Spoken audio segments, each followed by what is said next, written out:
Direttore, la campana della vittoria, il significato, il valore di questa installazione? Soprattutto è un segnale di speranza, è un segnale di apertura alla vita futura.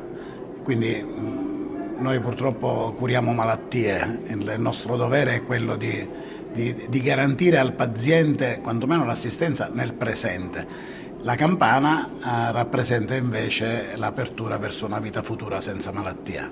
Come nasce questa iniziativa?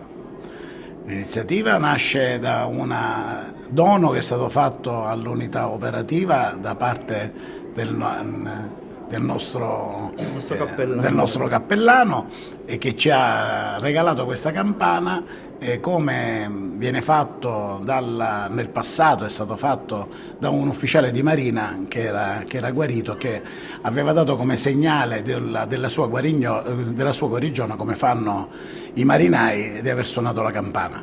E questo gesto simbolico lo vogliamo riproporre qui in questa radioterapia, che è uno dei fiori all'occhiello della assistenza ai pazienti oncologici della provincia di Agrigento. Sì, rappresenta la speranza di tutto quello che si è attraversato, di quello che oggi si riesce a superare, ed è un suono anche per il futuro. Noi abbiamo bisogno di raccontare delle storie, delle belle storie in questi ambienti dove c'è tanta difficoltà ad affrontare il percorso oncologico, ma allo stesso tempo di avere tanta speranza. Come diceva il direttore, questo nasce da un'esperienza che è proprio in ambito della radioterapia, perché la campana evoca un po' quello che faceva la Marina. Il suono della campana della vittoria era il più bel suono che i marinai avevano, proprio per celebrare un episodio favorevole, una vittoria piuttosto che un'operazione portata a buon fine.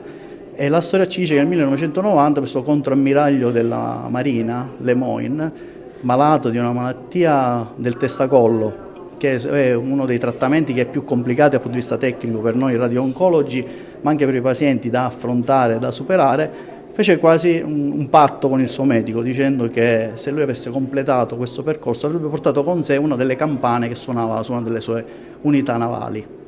Lui l'ultimo giorno portò con sé questa campana, la fece risuonare nel reparto e poi, invece di portarla con sé, la donò all'MD Anderson, questa struttura oncologica importantissima di Houston nel Texas, e dal 1996 questa campana si trova all'MD Anderson e risuona per tutti i pazienti come segno di aver completato, di aver vinto una propria battaglia, ma che anche risuonando insieme ai familiari, agli operatori sanitari e assieme agli altri pazienti che attendono in sala d'attesa è un segno di speranza per il futuro. Sono queste le storie che noi vogliamo raccontare in questi ambienti dove c'è sì la sofferenza, ma c'è anche la speranza e la voglia di guardare al futuro.